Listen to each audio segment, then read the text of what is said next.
you, mommy. I love you, mommy. How is the We blood must get pressure? justice. How is the BP tonight? It's okay. That's all right. God bless you. God bless you, Baba. We sleep well tonight. How is the BP in Malian house? Hold on. You guys mute. She's back. If you're there, please come back in. I just make it part 1 and part 2. Olusoga to buy video, get back in here and make a request. Dr. Kemi Babala Woni said. Maybe Please clap for they Dr. don't Kemi like again. her. Clap. Clap, clap, clap, clap, clap, clap, clap, clap, clap, clap, clap. I'm cold. They're not going to sleep this night. They're not going to sleep this night. They don't feel sleep. But make I check whether she don't record them. Queen, I better not vex. So, Queen, go and check if you can. If the other one she did has been posted, so that we can save it. I just can't switch off my phone now, Joe.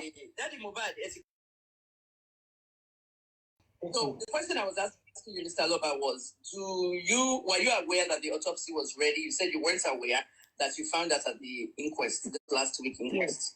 Now,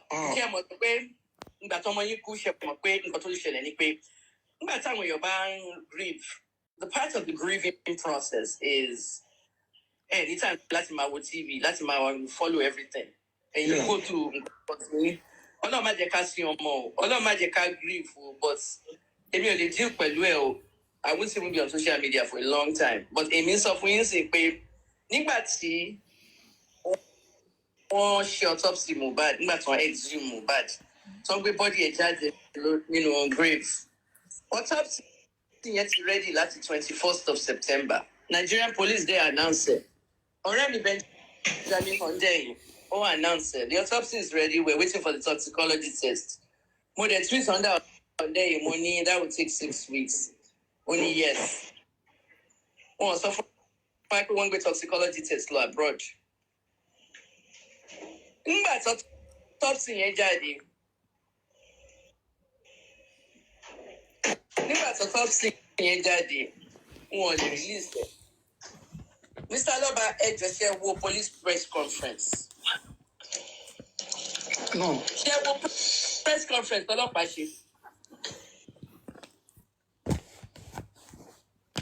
No, ma. Okay. Lori press conference, you miss out on a lot. I wanted to interview you. Ejo, share my baby. She interview me yato sibubu. I want that one setting. Oh yato, because someone go and take temo. Give me the sharing you. One way or the other, so that the readers and the listeners can see. I want question check out I want TVC. I want bigger platforms for my being or TV. I'm hearing for the first time that this man never saw. He never heard the announcement that his son's autopsy was ready on 21st of September. Bigger platforms for my being or TV. I'm here. Never heard the announcement that his son's autopsy was ready on 21st of September, but they were waiting for a toxicology test. This man knows that the phone is with me. Anything about the phone. Neither have the police said anything about the phone. There's a lot of things that this man is supposed to know, and they are basically suppressing him so that he doesn't know these things. But when you tell why is like Josie. Mr. Leba will check okay? You have got Josie Lennon and life me. She will go to go. See, man, really got nonsense. Mr. Loba and Josie. He must say why. Mr. Loba, 60 years old. No, ma. Okay. Ma, let's pay me. Last but Motirini. Let me not think pay because that is the way I was taught. America and Dagba. If you go to southern United States, Georgia, Alabama, sir, ma'am, everybody, go to your market, baby. So Emma called life me. If I hear anybody calling this man Josie is not for you. It's for his wife. Sex wife. I used to respect many people, even it's my junior. So exactly. Small people on Instagram. One kid be Josie, or you funny. And 37 years old, 33, 24. Kemi say, Dr. Kemi will trust you. Who is this one, Tony Josie Killer? I'm taking you right off the thing. Thank you, ma. Thank you, ma. Thank you, ma. Whatever. Yala. You call him Mr. Loba, Daddy Mohbad. Get Joseph from your remove from this life. Thank you, ma. So Yala. Take him as I want to come and say Latin, but because of the system of grief, people don't have time. That's why you have people like Adeshoga, you have people who are supposed to support you to help you compile things together. I want not there one day. Èmi máa call list, máa send the lórí WhatsApp yín, àwọn nǹkan tẹ́ máa béèrè lọ́wọ́ lawyer. You said you have requested a copy of the autopsy. The copy of the autopsy needs to be in your hand. If you are going to another pathologist, the person independent autopsy. So I pay another person no matter autopsy láti sọ nǹkan táwọn rí because kò sí nǹkan tó ń jẹ́ cause of death. Olórí kan wà ní Nàìjíríà náà bá ikú tí bàbá ẹ̀ kú ebi gan sunkún ni for days. Ikú tó bìnrin yẹn dẹ̀ kú many people lè wọ́n ti ẹ̀ mọ́ ṣé mọ̀ bẹ́ẹ̀. Ọmọ olórin yẹn bí wọ́n tó ya wèrè ní náà ó ya wèrè ní gbogbo life ẹ̀ turn upside down tó bá kí ṣoore tó bìnrin yẹn dẹ̀ ti ṣe fáwọn èèyàn kò ní ṣerú funeral bẹ̀rẹ̀ fún yẹ wọ́n dáṣọ wọ́n ṣe party wọ́n ṣe gbogbo ẹ̀ fún yà yẹn because wọ́n celebrate life ìyá yẹn ni. But the death she died was so bad. And in the journalism field, we are not supposed to ask a cause of death if the family decides to go private with it. That's the only time close the cause of death. Because families in America, please, we need some privacy. The family needs privacy. So don't come asking for the cause of death. The family must be privacy, Naila, cross line. Kò sí nǹkan tó máa pààyàn ní Nàìjíríà yìí mọ́. Ìgbà tí mo gbọ́ nǹkan tó pa ìyá ọmọ olórin yẹn mo sunkún. It was a tragic death. Ṣé ẹ̀mẹ́ tí mo ń sọ̀rọ̀ pa bàbá Mohbad ìyá Wizkid ṣé ń gbọ́ mi sá? Ìyá Wizkid ikú obìnrin yẹn ó tragic ó dẹ̀ sad. That's why Wizkid has been just so upset about his mother's death. Ẹ ṣe àrí gbogbo ṣe máa ń sọ̀rọ̀ online gbogbo ẹ̀. Ó jáde akó gbogbo fáwọn èèyàn nǹkan kan mean anything sí Wizkid mọ́. A fún gbogbo èèyàn lówó àtọ́jú àwọn èèyàn gbogbo ẹ̀. Life becomes empty when you are dealing through grief. Some of you are asking me, please tell us. You want to know why Wizkid's mother died? You don't talk.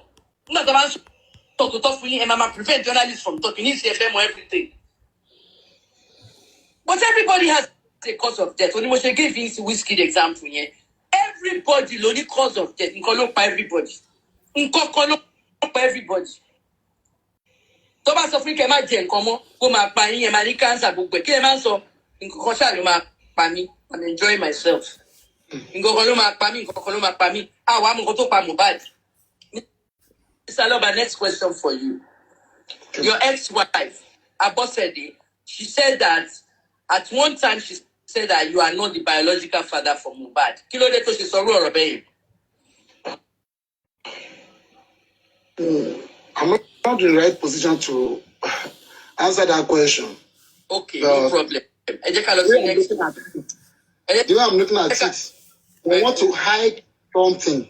There is something they want to hide. Because there was a time that he cried out, go and bury my son, he's coming on the midnight, so Liam is unable to sleep.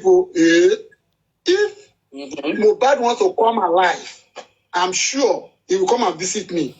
In dream. Because you know the kind of something I have in mind for my son. Because the the love to me. So, what you want to hide? You will be about to bury it. If they don't make daddy no mistake in daddy, I'm the father of Mohbad. I don't for me near I don't let you from.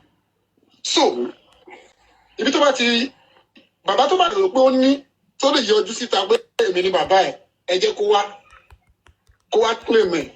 I will comment to be funding.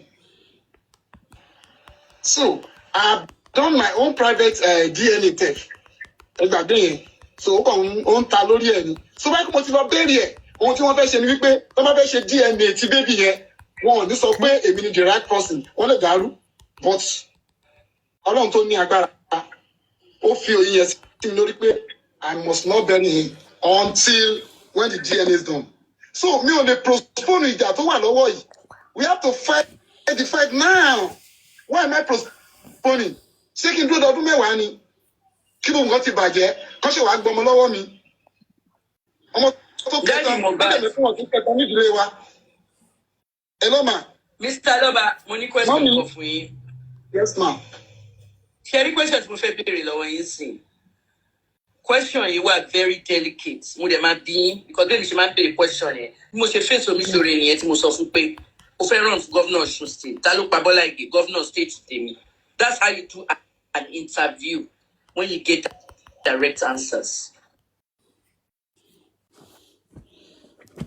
Question tí ma béèrè lọ́wọ́ yín. Wọ́n fẹ́ DNA fẹ́yàn. Ṣé mo bó ṣe máa ń gba DNA? Ẹ kàn sọ fún mi ṣé mo abẹ́ mọ̀. Ṣé mo bó ṣe máa ń ṣe DNA test ṣé mo abẹ́ mọ̀.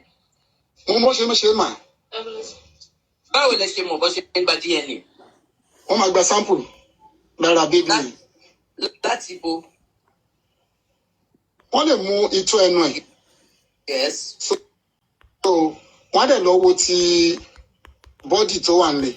So according to wọ́n lè yọ ẹyin ẹ̀ kan fi ṣe test pẹ̀lú ẹ̀. So tó bá ti match ọmọ ẹ̀ ní tí ò bá dẹ̀ match kì í ṣe ọmọ ẹ̀. Ṣé mo any other ways tó fi máa ń gba DNA? I don't. Okay. Because mo bèrè. Daddy Mohbad ọ̀nà púpọ̀ náà ṣe ń ṣe DNA. Technology ló máa ń jẹ́ kí nǹkan improve. Nígbà tí a bá get into trouble pẹ̀lú ọlọ́pàá tó gbé wa dé police station. Okay. We get into trouble l'America nígbà tí mo bẹ̀rẹ̀ sí drive. Mo speed ọlọ́pàá dẹ̀ dàbí dúró. Ó fún mi ticket mo dẹ̀ ní mi ò gbà lọ́wọ́ ẹ̀. Tẹ́ ẹ bá gba ticket lọ́wọ́ ọlọ́pàá, wọ́n máa gbé yín lọ jail. Tẹ́ ẹ bá ra ticket, ẹ lè lọ fight yẹn court. Wọ́n gbé mi lọ jail, police station jail. Mo dẹ̀ wá ń bẹ̀ for 1 hour. Commissioner dẹ̀ dé, commissioner ni judge yẹn ló máa sọ bóyá o máa lọ́lé. Mo dẹ̀ ní I wasn't speeding. I was going to pick my mother at the airport. She's coming from Africa. Commissioner dẹ̀ fún mi $100 bill ó ní kí n máa lọ. Nígbà tí mo dé police station yẹn, wọ́n máa ń tẹ̀ka ìrìn ní police station. Ǹjẹ́ rántí old days tó máa gbé ìka yín sínú kinní kan tó pọ́pù? Àwọn àtẹ̀ wọ́n sì máa ń tẹ̀ka ìyẹn ní police station. Fingerprint. Gbogbo criminals lọ láti ṣe àbí anybody arrested. Today, wọn kì í tẹ̀ka pọ́pù mọ́. Wàá kàn gbọ́wọ́ ẹ̀ sórí kinní yẹn ni ó dẹ̀ máa scan fingerprints ẹ̀. Ṣé bẹ́ẹ̀ ti lọ gba driver license rí? Yeah. Ẹ ti lọ gba driver license, ẹ ti lọ gba passport, FRSC, passport. I don't know if I think that's her network. I don't know. Oh God. Hold Flagging on. now. You don't know people, the people that are flagging. Ẹ kàn gbọ́wọ́ sí. Láyé ìgbà kan, DNA used to be okay, ẹ jẹ́ ká gbẹ̀jẹ̀. Ẹ jẹ́ ká gba àrùn.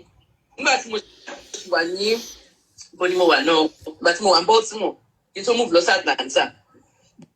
Drug test, irun la ti ń ṣe drug test. Ní 1995, irun la fi ń gba drug test. Wọ́n lè ṣe DNA, wọ́n lè gbẹ̀jẹ̀. Wọ́n lè gbẹ̀jẹ̀ ọmọ nínú oyún, ìtí mo ní mo gbọ́ yẹn. Wọ́n lè gbẹ̀jẹ̀ ọmọ nínú oyún. Swab náà ṣe ń sìn ìtọ́, wọ́n á swab ẹnu ẹ̀, òun náà fi ń ṣe jù sí. Wọ́n lè ṣe DNA onírun. Mo lọ́rẹ̀ẹ́ kan London nísìnyí jẹ́ pé wọ́n àtọ́kọ̀ ẹ̀ ti break up. Ọmọ tó bí is 10 years old, wọ́n á fẹ́ ṣe official DNA test. Ó refuse láti submit sample. Sísí yẹn wá ní òun ní sample irun ẹ̀, wípé òun gé irun ẹ̀. Àgbẹ̀gbà mi àwọn obìnrin ní àbá irun fọ́kọ wọn. Ó lò ní sample irun yẹn. Wọ́n dẹ̀ lọ ṣe DNA test irun yẹn. Òun ló lọ́mọ yẹn. So èèyàn sì lè ṣe DNA test òní irun.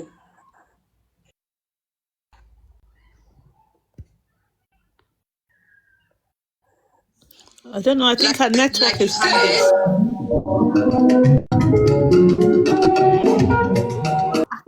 Let's play music now, Joe.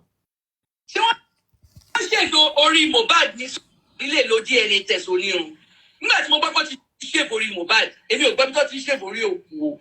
Èmi ò bẹ́ẹ̀ tradition ilé yín ni o. No. There's nothing like that. In our family, as a Christian, there's nothing like that. I was surprised when I hear that they are playing the hair. You know, nígbà tá a gbé dé mob tí wọ́n reject ẹ̀. Cynthia, the wife, is there, and he hold the doctor report. See, tó bá fún mi ní doctor report ni wọ́n máa gbà sí mob níjọ́ yẹn. But ó hold there. Àwọn no prepare òkú ẹ̀. She was there with Darosha. My son, my daughter is there also, blessing, because àwọn ló gbé òkú ẹ̀ wá síbi tó máa bury ẹ̀ sí. Even one of my brothers, tó jẹ́ younger one sí mi ó wà níbẹ̀ òun ló ka gbogbo àwọn tó wà because I can't witness it as a Yorùbá mi ò lè lajú rí opó sí yẹn.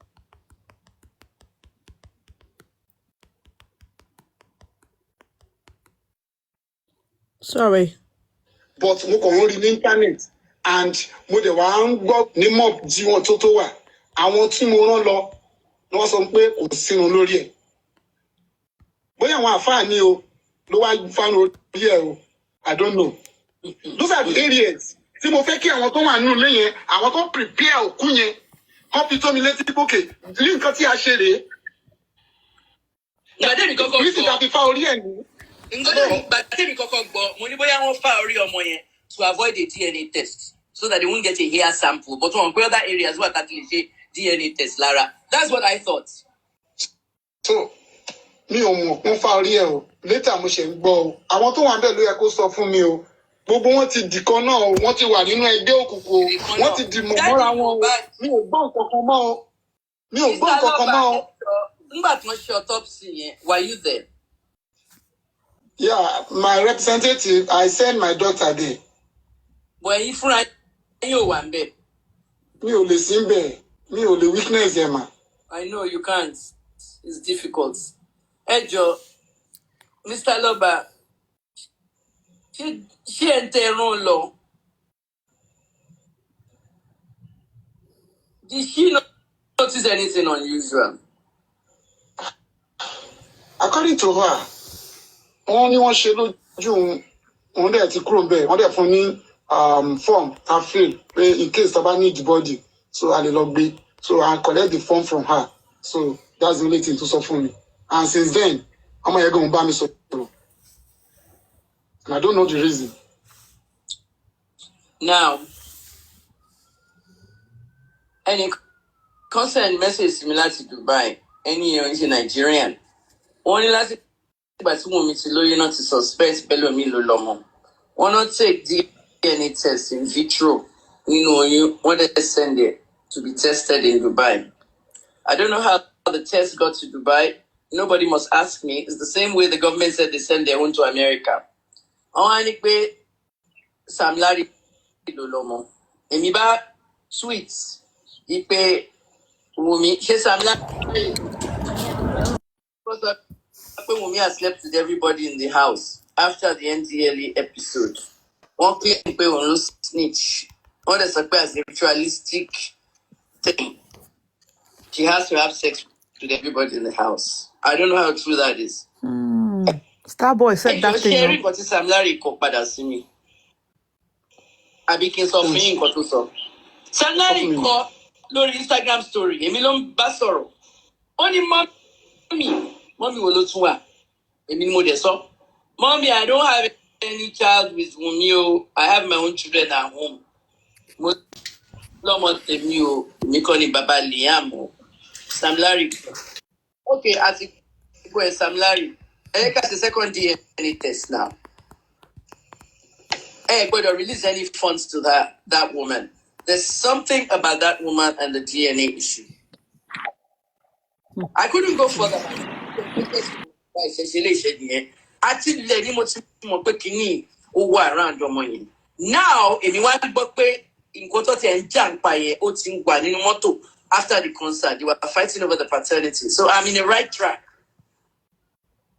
Anybody wants to ask Mohbad that question should put it in the question field. Guys, you guys have a question you want me to ask? Let me know. I want you to come in here.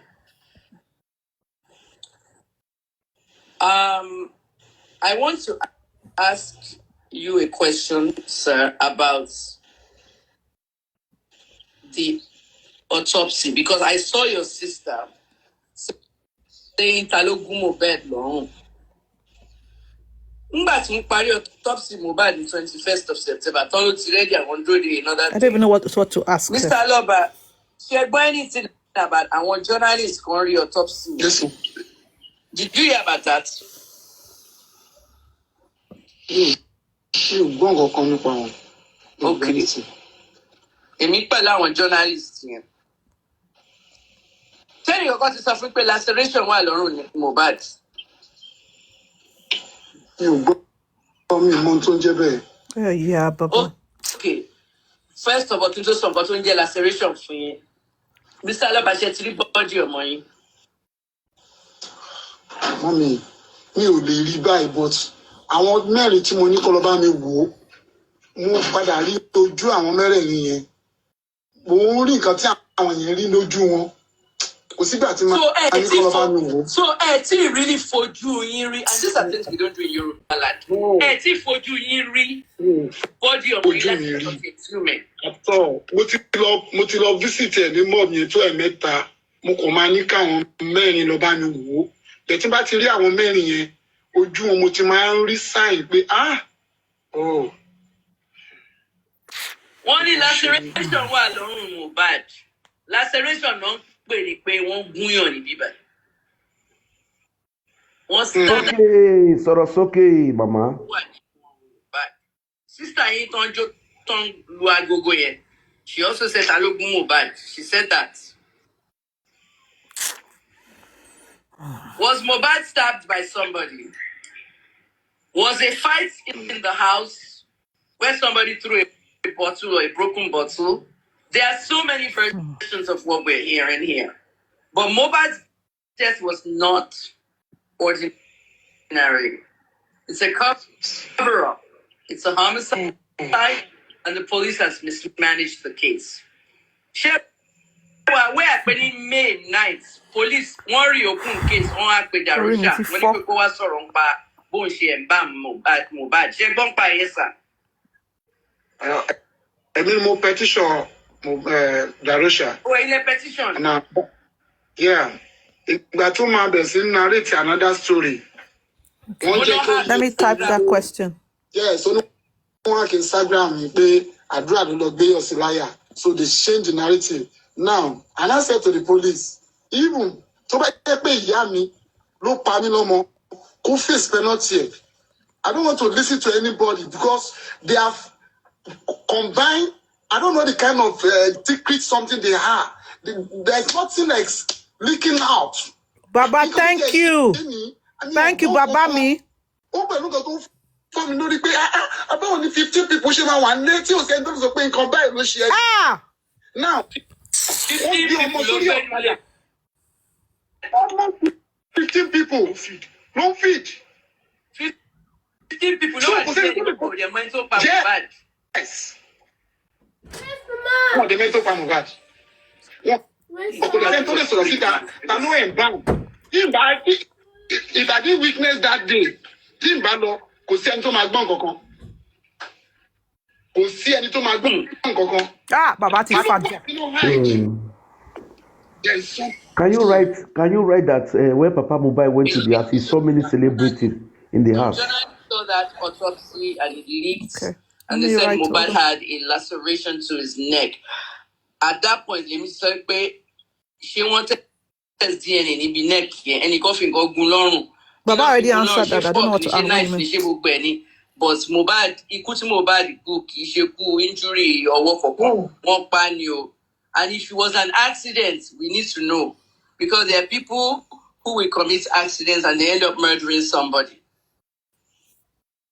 A lot of the stuff, you're not supposed to see it because in Yoruba tradition,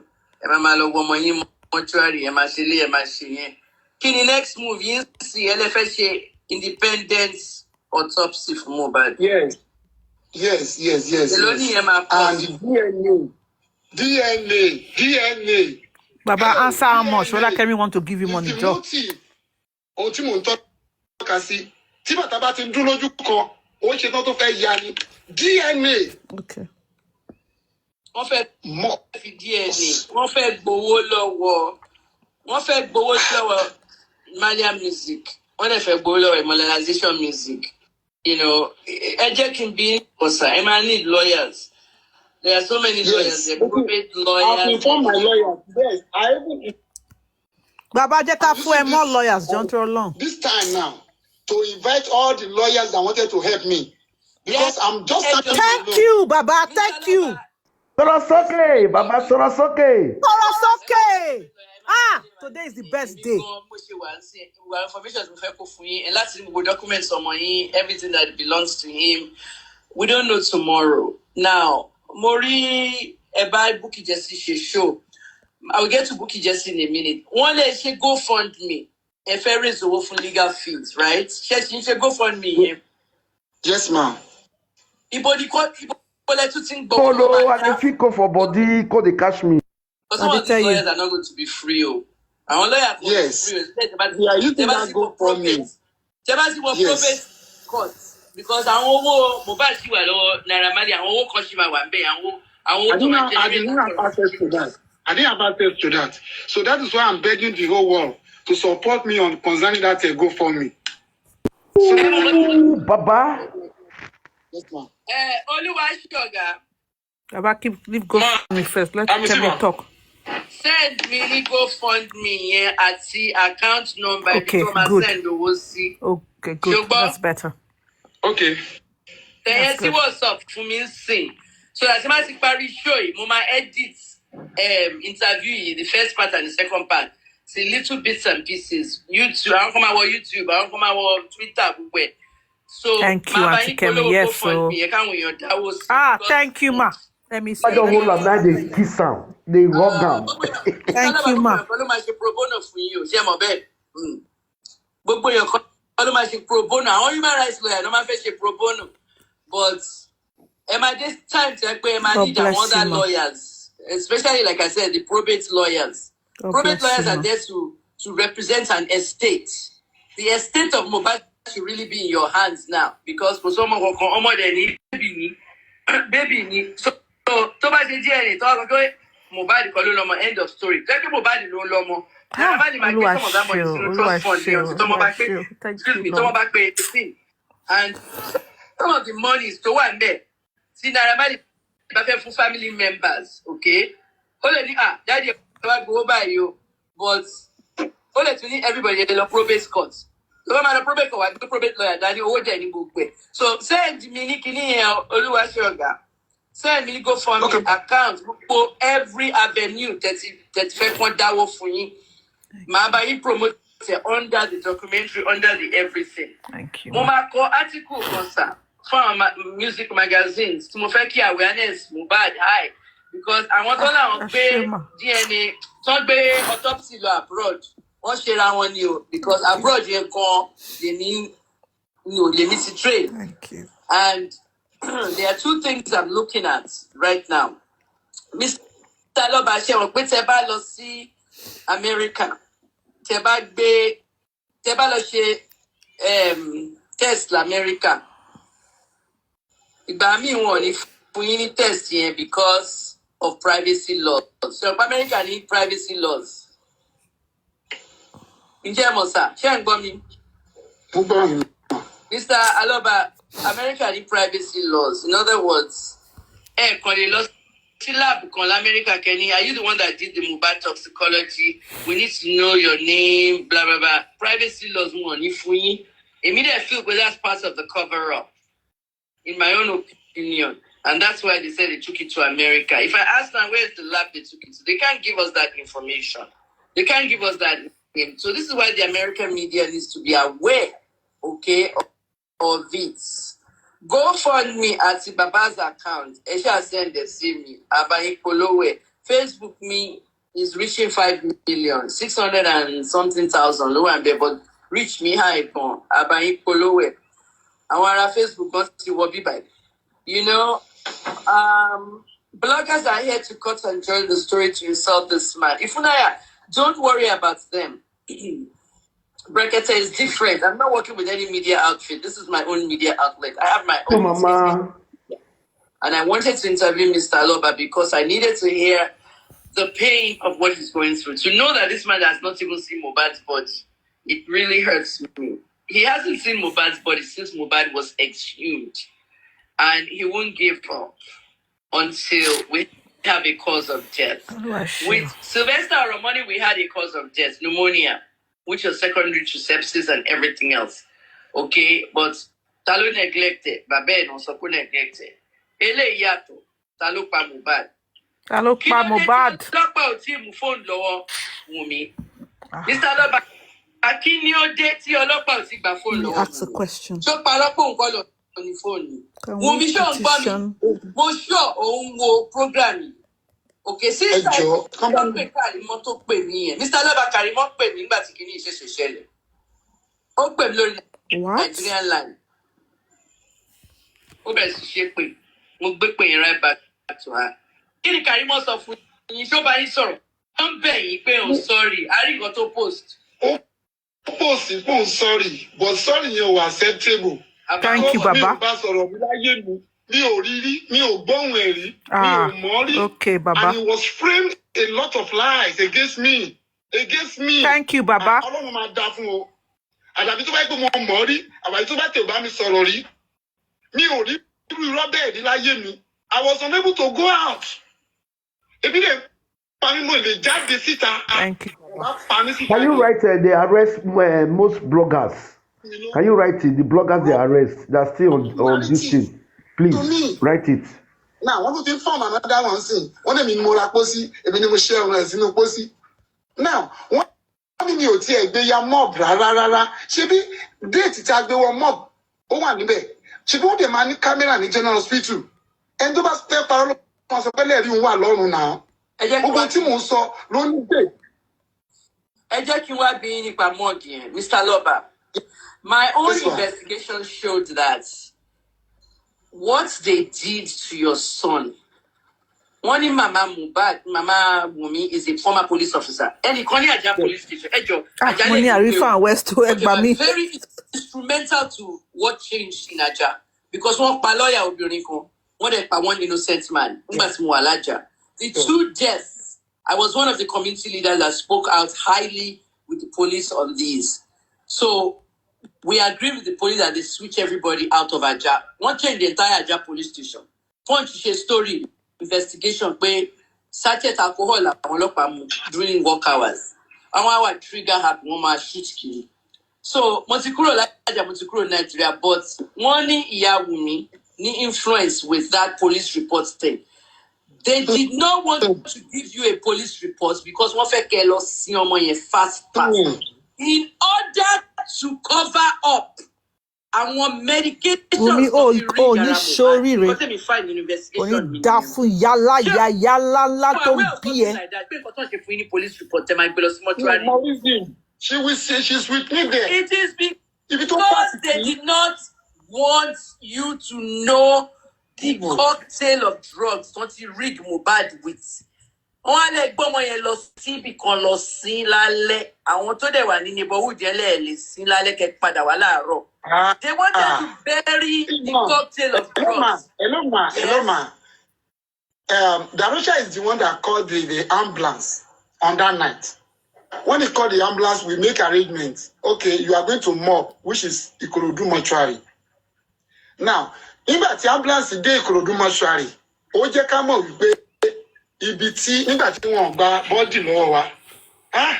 Mo tẹ̀sí sunkún pé ìbáwọ̀ lè fẹ́ gbé lè gbé bọ́dì sílẹ̀, wọ́n ní a gbọ́dọ̀ wá ambulance mi pé ibi táwọn program ní Ikorodu wọ́n dẹ̀ ti débi tí àwọn pinnu sí. Now, wọ́n wá turn back. And láti pé another ambulance, which is Daroja. Ó call ambulance yẹn, wọ́n ní wọ́n máa exchange sínú ambulance mi. Wọ́n exchange on my present. Okay, ẹ jẹ́ kí mi máa lọ. On that midnight, around 3 o'clock. So, ẹ jẹ́ kí mi máa lọ. Okay, kí mi bá lọ, arrange everything. The cup and some other things. So, you are with 2 million naira. Tí olórí tó send tó kó wa. Davido ló gbà. Davido on that night. Mi lè gbowó because only manager. Ọmọ kú owó lè wá ń kó fẹ́fẹ́ sọ pé ẹ fẹ́ kó fún mi. No, give it to the PA. So turn it down when he's on the phone. I have that confidence to tell him that do this and do that because I know there is money with him. That is how I left that feed. Mi ò tún lè fojú weakness. Òpó sí gẹ́gẹ́ bí ọmọ Yorùbá. I was in that area but not in that area. Àmì ò rí mi kọ́ lọ òpó sí mi ò rí. Not until tí mo dé media. Not until tí wọ́n lọ visit mob mo ṣe mẹ́pọ́n ti fa orí ẹ̀. So wọ́n dẹ̀ ń parọ́ èmi ni mo lọ ra pósí èmi ni mo lọ ra ṣèkínní wọ́n ní tí ẹgbẹ́yà ní mob wọ́n ní mi ìgbéyà ní police station. So, gbọ́dọ̀ tí wọ́n pa nìyẹn. And that's the Táwa lè lẹ́dí. because we detect from that was the fact that they wanted to cover up the drugs they rigged him with. Yes, So a lot of things. nǹkan tó wá ṣẹlẹ̀ ibi tọ́lọ̀ ti ṣe ìkà fún ọ ni pé nígbà tán bury Mohbad, say you were forced to bury Mohbad. I saw a lot of people abusing you that why did you rush to bury Mohbad when other people were trying to cover up everything? Tí ẹ bá stop ọlọ́pàá from giving you a police report kẹgbẹ́ yẹn lọ sí mọ́ wọ́n fẹ́ kẹ́ tètè lọ sí ni now. Bàtọ́ wá sí tọ́tọ́ exhume làwa ṣẹ̀ṣẹ̀ mọ̀ pé nurse kan gun ní this and that. Ẹ wo àwọn oògùn tí nurse yẹn gun Mohbad. Ẹ jẹ́ ká sọ̀rọ̀ nípa àwọn oògùn yẹn. Pharmacist lèmi as well as a journalist as well as a public relations specialist. Nǹkan mẹ́ta ni mo kà Mr. Loba. First class degrees ni mo gbà ní mẹ́tẹ̀ẹ̀ta. Can you write they saw pot in the grave? They didn't say anything about it. What they saw in the grave. Mo really pride me of my education. But in the cause of the drug stuff, Mohbad, anybody told lie in your system Mohbad? Did anybody explain it to you? No. I just can why explain it since Sharia Mohbad.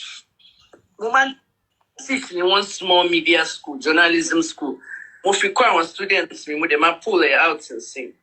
Àwọn oògùn tó fún Mohbad was àwọn oògùn tẹ́ pé ní America you will have to go to a doctor to prescribe them. Generally, Mr. Loba, many of the drugs that I'm found when you're in Nigeria are called anyhow, l'America. Unless Loba doctor, it's an ordinary flagell. Oh, the flagell. To buy lossy pharmacy. Unless Loba doctor, to my funny with to my fiber flagell. Now, no weapon shall form against you, Dr. Kemi. Ẹjọ́ ẹ bá mi dáwó fún bàbá Mohbad tí bá ti ṣe show tán mo máa post àwọn links yẹn sórí àwọn videos yìí because this is one of my investigations. This video is not going to be archived. It's going to be out there for everybody to watch. So that when I get the international media to come and see this, they can hear and see everything well. I want this to now you go chop this meat, you know go fit chop and finish. The situation we have here is that all around. Okay. You guys, give me 1 minute. Let me keep the phone here. Junior Pope, who was on the TikTok before I came with Daddy Mohbad. Junior Pope was not Junior Pope was killed. He was murdered. They tossed him aboard. Now, I won't go to Mohbad. Mr. Loba Sherry being a pharmacist of 35 years. I don't work in a drugstore anymore. American economy is in a drugstore, but me practice more, partly because of my age. Sorry, guys. This is online tips. What is it? October 2023. Feisha Yogedengbe, auxiliary nurse. Okutobri Fumobad was a very bad combination of drugs. Only way to shelati fu ni but she didn't do that because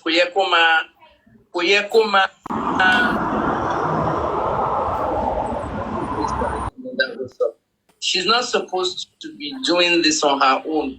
Our nurse come automatically auxiliary nurse. Auxiliary nurses, registered nurses. Nurse àgbà kan láti supervise. Yes, you get that. Feisha Yogedengbe, ó fún Mohbad ní a combination of painkillers, antibiotics, tetanus injections, and others. But the way she administered was in a very dangerous and reckless way. One of the medications to cause Mohbad láti convulse, which ultimately killed him, quote unquote, we're not sure, because of the cause of death. Oògùn tó jẹ́ kí Mohbad bẹ̀rẹ̀ sí convulse. Fídíò tán láwọn yà nínú mọ́tò tí Wùmí wà lẹ́yìn pẹ̀lú nurse. Táwọn boys kan wà níwájú tó ń sunkún pé Mohbad ti kú. Ẹ jọ̀ọ́ ṣé wo fídíò yẹn sà. Mo rí yẹn náà. Ẹ rí yẹn. Nígbà tẹ́ rí fídíò yẹn, ṣé ẹ rí ọrùn ọmọ yín tó move? Yeah. Ìyẹn náà ń pè ní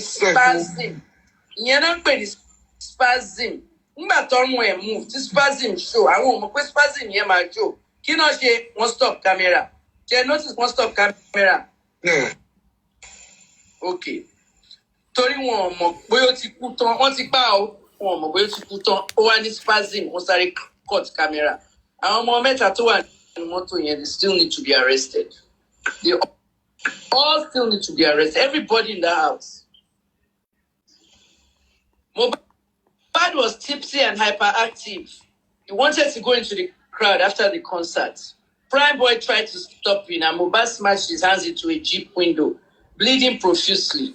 He refused to go to the hospital. The bleeding continued. Nurse Fumi, Mohbad's nurse, was not available. So Ayobami Spending called Nurse Feyi, an auxiliary nurse from Cotonou. The drug combination killed him. As a pharmacist, reports Miniyo, as a pharmacist, I looked at the pharmaceutical implications of this. Everybody is complicit. Why was Mohbad avoiding the hospital? The allegations of bullying, I analyzed 26 witnesses and videos, and they were interviewed by the police. Sam Larry and Naira Marley, if they bullied Mohbad, Mohbad filed a petition against them, asking them to come to the police station. Naira Marley and Sam Larry showed up at the police station, but Mohbad did not show up. So the case was closed.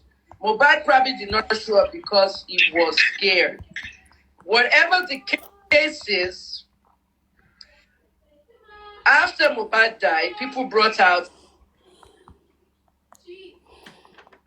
police petition and blamed the police for not doing anything. However, it's Mohbad that never showed up. Sam Larry and Naira Marley said they were out of the country and the police is looking for the cyber bully. There were threats to their lives and other charges. Naira's question on the death now makes sense. As to who lied, it was an ear infection. Mr. Lobasheri bati Naira Marley kọ sórí Twitter torí ta ló parọ́, ta ló sanwó fún Insta blog wípé ear infection ni Mohbad ní. Ṣẹ́rí yẹn.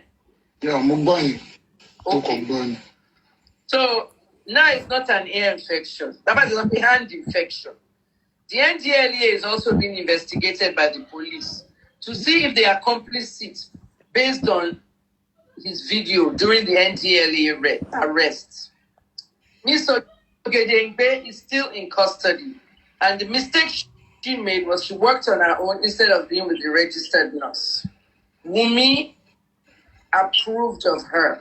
While Mr. Ogedengbe was giving the injections of whatever the next drugs Mohbad was supposed to take, Mohbad began convulsing when he was injected with ceftriaxone. Ceftriaxone is a cephalosporin antibiotic, one of the strongest in the fields of infection.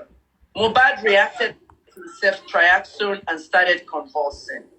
There was no epinephrine around. EpiPen is an injection that we carry around in America. They give it free to children going to camp because of insect bites, especially bees. Epinephrine would have stopped Mohbad from dying when he had the convulsions due to the reaction to the ceftriaxone. But what's more common reports in you? I also my dad articles in America. Àwọn kan tí máa sọ lórí Jazeera tí máa ti plan gbogbo àwọn appearances tá fẹ́ ṣe. Torí tí máa pè yẹn láti wà rédíò bàbá Mohbad, mo fẹ́ gbé yín sórí Jazeera. Mo fẹ́ dá kéèsì sílẹ̀. Fẹ́ pé mo máa, the world wants to hear from you. The world must hear from you. Olúṣọ̀gá. Ta ni ẹ́? Olúṣọ̀gá. Okay. Yes, I'm with you. Mo fẹ́ kó lọ ṣe authentic pages fún bàbá Mohbad. Tí máa ní authentic pages. Instagram, TikTok, get. Okay. Facebook, Tani, you know what? Okay, but share authentic pages. What I best document everything for get. Okay. So that tí má ti pé international media wọlé, àwọn èèyàn á lè follow Baba Mohbad ní àwọn pages yẹn, especially TikTok and Instagram. Àwọn èèyàn á lè follow wọn, foreigners from America and other countries, Canada.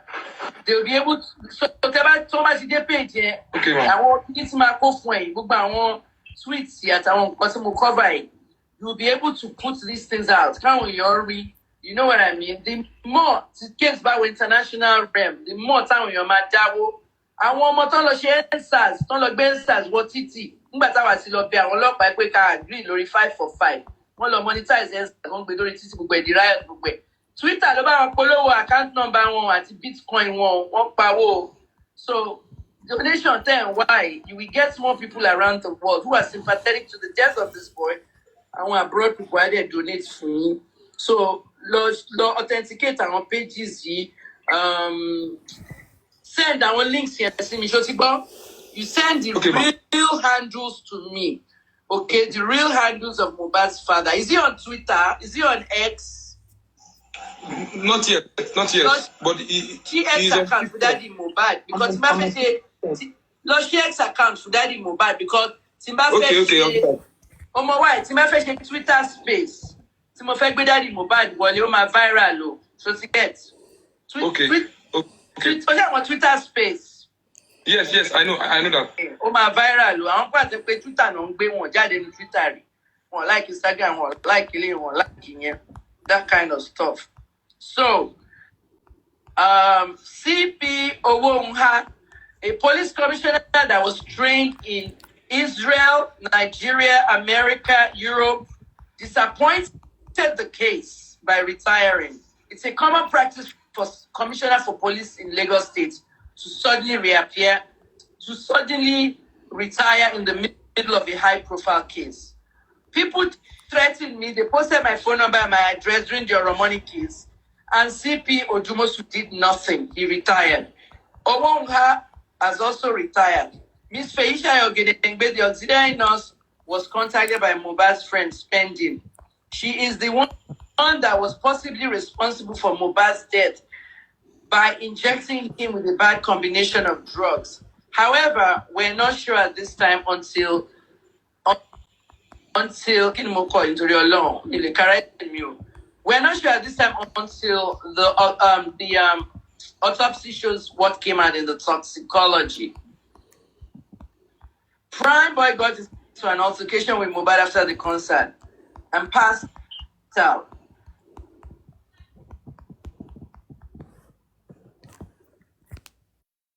Network. I think it's her network. Administering a lot of drugs and it became a wrong combination of drugs. Okay. One form of bad ni ogun koton pe ni self-triaxone. Because smoke can Baba is tired though. Self-triaxone antibiotic is powerful baje. O react to antibiotic yẹn, o bẹ̀rẹ̀ sí ní spasms, o bẹ̀rẹ̀ sí convulse. Convulsion yẹn, ogun kan wà tó ń pè ní epinephrine. Tó yẹ pé ní hospital náà wà, tí wọ́n gún Mohbad to self-triaxone as an antibiotic, that is to treat infection. So I went to hospital now, epinephrine has raised at 50%. I can lie, be on shame, understand, be on take away, be on pharmacy, be on shika. Mr. Loba, situation among you is like an iPhone. She must say iPhone budget 10%. She ain't go, Mr. Say iPhone budget 10%. But if you're cool here now, only love from 10%, lost 7 to 8. Kill a lot of shit, even lot of plug any. Yes. Tẹ́ bá plug iPhone ní 7%. Tẹ́ jáde tẹ́ lọ for one kitchen, tẹ́ padà. In 20 minutes, iPhone yẹn wọ 50%. Bí epinephrine ṣe rí nìyẹn lẹ́gbẹ̀ẹ́ antibiotic tó ń gún Mohbad. If they had epinephrine, Mohbad's life they would have been able to revive him into 50% on the battery of life. But they didn't do anything. And the point is, why were they treating him in the house? What's the injury? Bigger injury. Ìjà ti ṣẹlẹ̀. Ẹni kò ti gún lọ́rùn. Mama. Autopsy right away. We want to see the external autopsy. We want to see the condition of all the organs. What's the because liver ó ti melt. Say the tomo is called rigor mortis. Tabaku gbogbo ala ma domi, omi ni gbogbo ma die in the end. Every organ, kidney, liver, heart, everything melts into water. Stage tomo yin wa after 7 days. One exhume àwọn èèyàn nínú ní America 4 years. Stage tomo yin wa rigomo ari ẹ̀jẹ̀ kan nínú pósí ẹ̀. Formalin ló wà nínú embalming fluid. Formalin yẹn òun ló máa kọ́kọ́ melt gbogbo àwọn organs. Because he didn't have formalin now. He didn't have it. Ó máa bẹ̀rẹ̀ sí process body. So decay máa bẹ̀rẹ̀. Téèyàn bá lo drugs, Mohbad was tipsy. Mohbad máa ń lo Molly o nígbà tó wà Malian house. Ó dẹ̀ ló ti wà drug free. Mr. Loba, tí ọmọ yín bá wà lórí Molly lọ́jọ́ concert, ó ló wà tipsy. Ó dẹ̀ wà bẹ̀rẹ̀. Wọ́n ló gbé cup dání. Nínú cup yẹn, bitters. Àwọn tó polówó bitters. Káàtẹ̀ sọ pé bitters wà lọ́wọ́ ẹ̀ pẹ̀lú alcohol mixed together. Pẹ̀lú Molly gan. Ó wá tipsy ó ti mú wo yẹn. Ṣé àwọn pé drugs máa ń jáde nínú system èèyàn? Ṣé wà aware? Yẹn náà pè ní half-life drug. Half-life drug is the time, half the time the drug máa fi jáde nínú body. So, tí ọmọ yín bá rí yín ní Saturday, tó máa lọ sí concert ní Sunday. Whatever tó bá mu ní concert yẹn nínú cup, by late Sunday night, early Monday morning, kí ni a ti jáde nínú system ẹ̀? Okay. So you may not be able to detect that in the toxicology test. However, for prescription drugs, turn off once you miss it out. And take samples toxicology and take blood and body fluids in you after 7 days. Lagos State government, yeah, your scarf Lori. Lagos State government, take blood and body fluids. And toxicology in America, and cause of death. Residue and prescription drugs. So one mobile. I saw all kinds of drugs. There was procaine, penicillin G. There was a numerous amount of antibiotics. They rigged mobile with a cocktail of horrible drugs. It was one police report. If you can't build mortuary, come by proper autopsy. And rush from color bury or more. Investigative journalist. And rush Baba and last law bury or more. And why kick it? Why did the father rush him? Well, that's the reason. Somebody influenced that DPO. Coach DPO, you know what Ben seen? Somebody else there. Police will always support police. Nigerian police. This case is going international. That's all I'm going to say. So, Mama, yes, so, yes, so. Bye-bye. Eshema. I wish you let somebody send request along.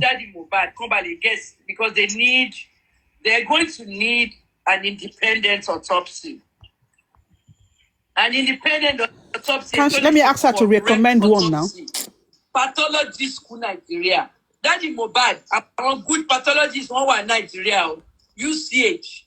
Toma don't share autopsy near University of Ibadan. Lo monitor UCH.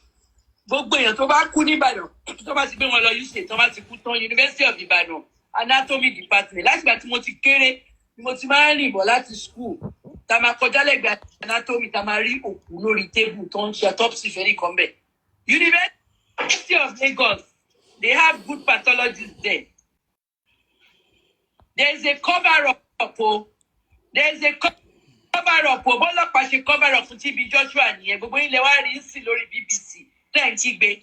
There is cover-up in Nigeria. Only most of you. Daddy Mohbad, any other thing you would like to tell us? Gbogbo àwọn tí Wùmí rán wá bíbá àti Wùmí àti fake accounts. Wùmí jẹ́ kí n fún mi. Tó bá fẹ́ fìyà jẹ rẹ̀, o lè fìyà jẹ rẹ̀. Ọmọ tó gbé dání, àwọn Nigerians ti ń pọ̀ ọmọ ẹ̀ lọ́ máa lè.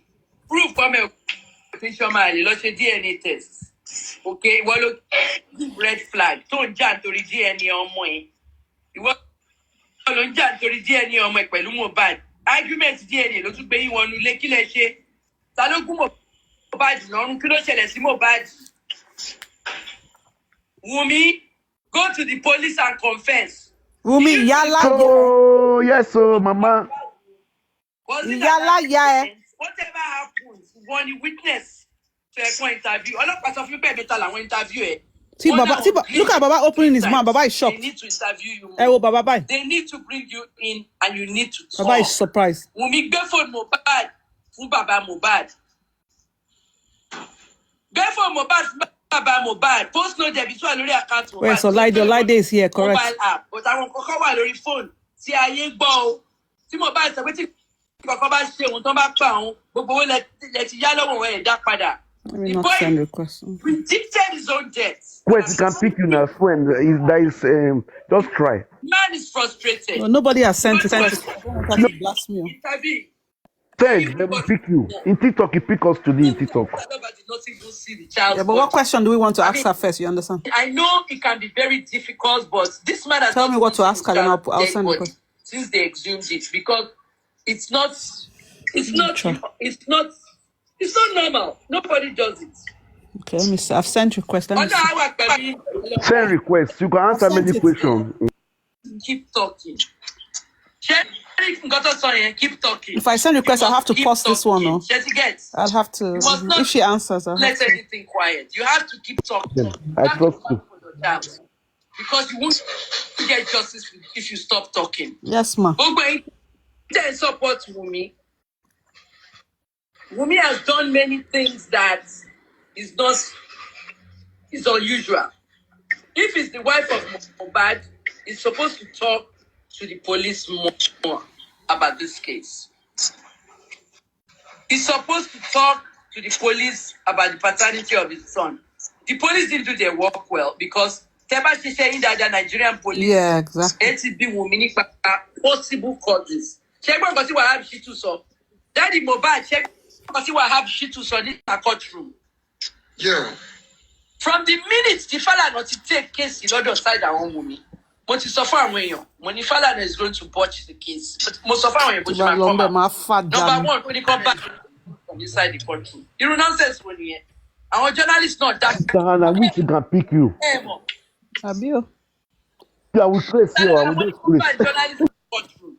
Public one courtroom, but you phone and one video the journalist one and nobody went to the judge and protested this. And we Ghana. Exactly. Ghana passed anti-gay law. President Olon will sign it because I had network.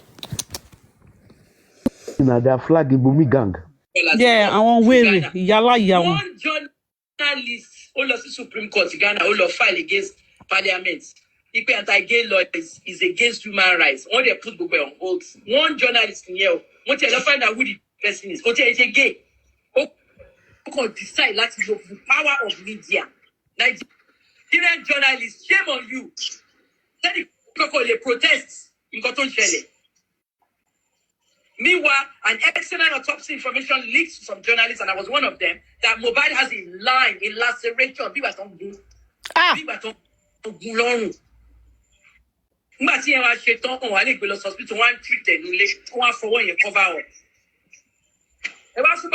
did Blessing see that as well? I'm surprised. Since gang of Bumi. Petition no matter and say Mohbad petition the police, he didn't come. Finally, Kintoje Kello, Mr. Aloba. Kini recently Wunmi ṣe petition ọlọ́pàá lórí yín. Mo kà lórí Sahara Reporter àti Mama Mohbad.